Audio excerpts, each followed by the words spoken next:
하나님의 은혜가 여러분들 가운데 함께 하시기를 주님의 이름으로 축복합니다. 교회가 이제 형성되고 교회가 이제 부흥이 되면서 그리고 교회가 확장되면서 사실은 많은 문제도 생깁니다. 왜냐하면 사람들이 모이기 때문에 그래요. 사람들이 모이기 때문에 어떤 문제들이 발생하는데 문제는 이 문제들을 어떻게 해결해 가느냐 하는 겁니다. 예를 들면 건강하게 살던 사람도 건강에 문제가 생길 수 있어요. 그러면 그 건강을 어떻게 해결하느냐, 또 회사를 운영하거나 직장에서 일을 하거나 그럴 때도 바뀔 때가 있어요. 의견이 분분할 때도 있고 여러 가지 어려움이 생겼을 때에 이걸 어떻게 해결할 것이냐, 특히 교회에서 문제가 생겼을 경우에 어떻게 해결할 것이냐. 이 사도행전 15장의 이야기는 보통 이제 기독교 역사에서 첫 번째 공의회라고 말합니다. 그러니까 여러 교회 지도자들이 다 모여서 아주 중요한 문제.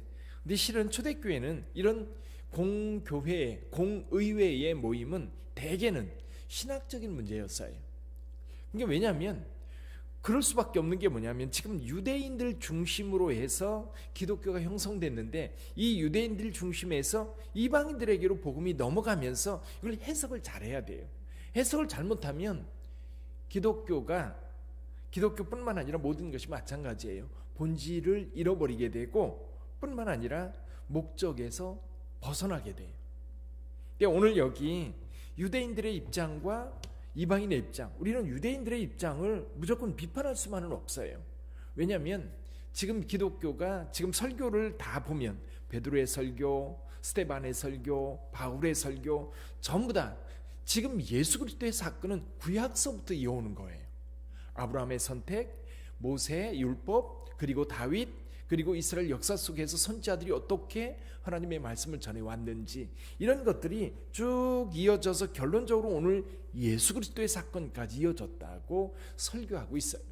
그러니까 예수의 사건을 지금 스데반이나 베드로나 바울이나 지금 뒤를 돌아다 보면서 하나님께서 어떻게 우리 민족 가운데 역사에 오셨고 말씀에 오셨는지, 그리고 이것이 여기에서 유대인들을 향해서만 멈추지 않고 이 복음은 계속해서 흘러서 이방인들 안디옥으로, 구브로로, 아니면 저쪽 에베소로 이제 번져나갈 거예요.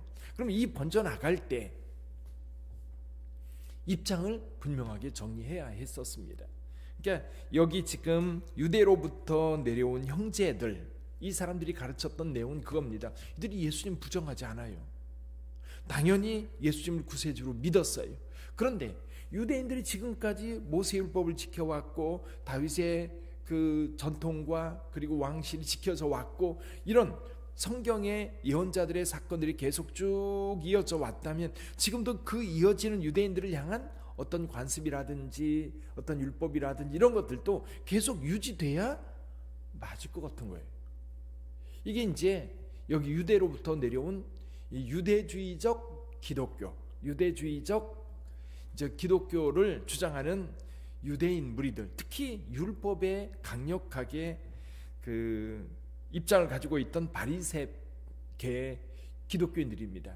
그러니까 바리새인들 중에 예수를 믿는 사람들, 바리새인 중에 예수를 믿는 사람들이 이렇게 주장을 했던 거예요. 근데 실제로 현장에서 이방인들에게 복음을 전하는 사람들의 입장에서는 그건 아니거든요. 대개 현장의 목소리가 굉장히 중요합니다. 현장에서 이게 어떤 직접적으로 문제가 되는 것들이 있거든요. 근데 이 문제를 이제 해결하면서 지금 여기까지 왔거든요. 지금 이 문제에 대해서 이제 안디옥 교회에서는 이것이 난상 토론이 벌어졌는데 해결이 안 되는 거예요. 서로의 입장을 이게 처리할 생각이 없는 거죠. 이게 해결이 안 되니까 이거 어떻게 할 거냐? 그럼 교회가 둘로 나눠줘야 되느냐? 그럴 수는 없습니다.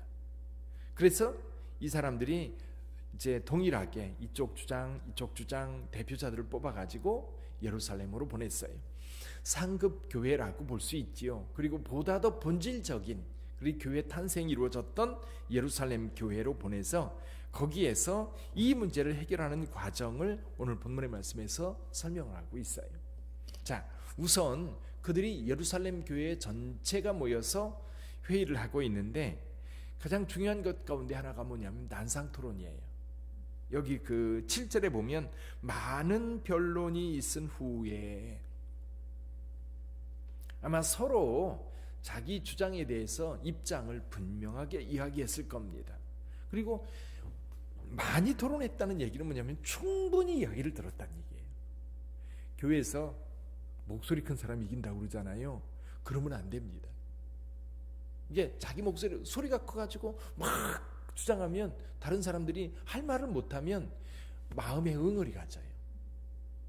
분명히 내 입장을 이야기하고 동조하는 사람들의 이야기도 듣고 또 반대하는 사람들도 충분히 이야기를 듣고, 그래서 교회에서 어떤 일이 문제가 이렇게 서로 대립될 때는 충분히 서로의 이야기를 들어야 맞다.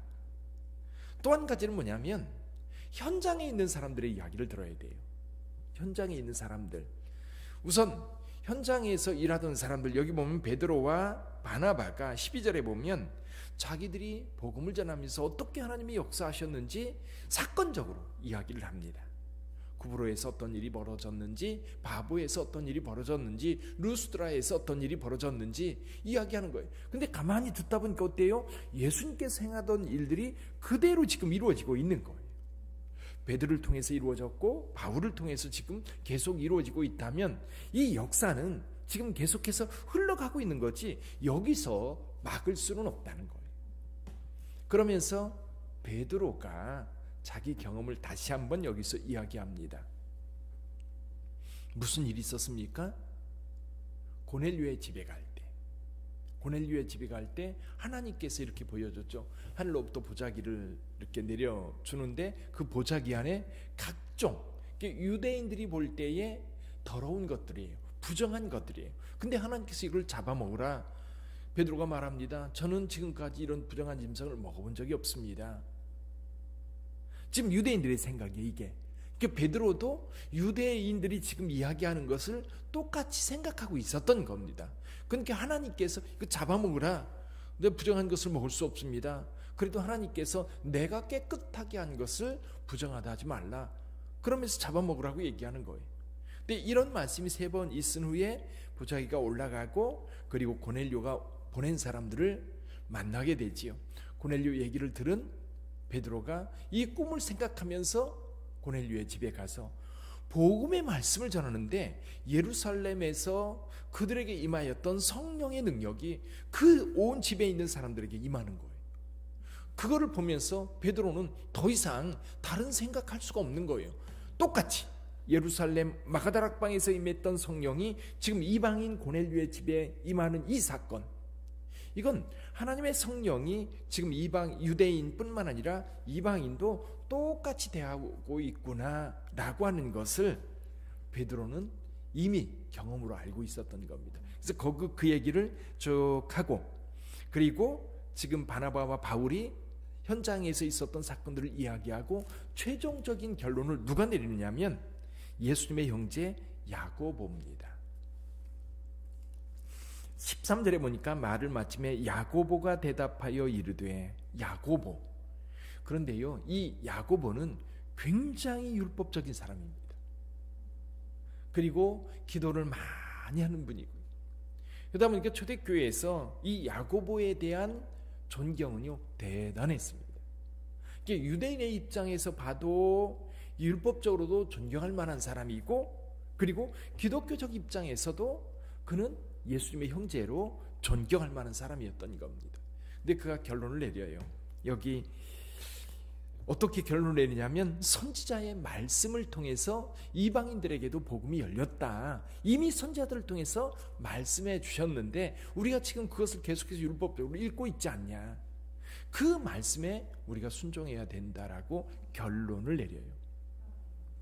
이 회의 자체도요 보면 성령이 이끄시고 있고, 그리고 강력하게 유대주의를 주장하던, 그러니까 우리가 구원을 받으려면 이 율법 준수에 대한 분명한 표시로, 헌신에 대한 표시로 할례를 받아야 된다.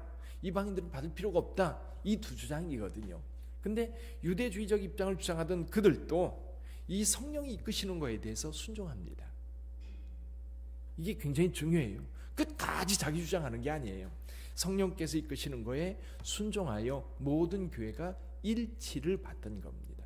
그래서 이방인들에게는 할례나 율법 준수의 의무를 지우지 말고 예수 믿는 믿음을 잘 지켜가되, 단 여기 보니까 우상의 더러운 것, 음행과 목매어 죽인 것, 피를 멀리하고, 이거는 보통 사람들에게도 도덕적이고 윤리적인 문제이기도 해요.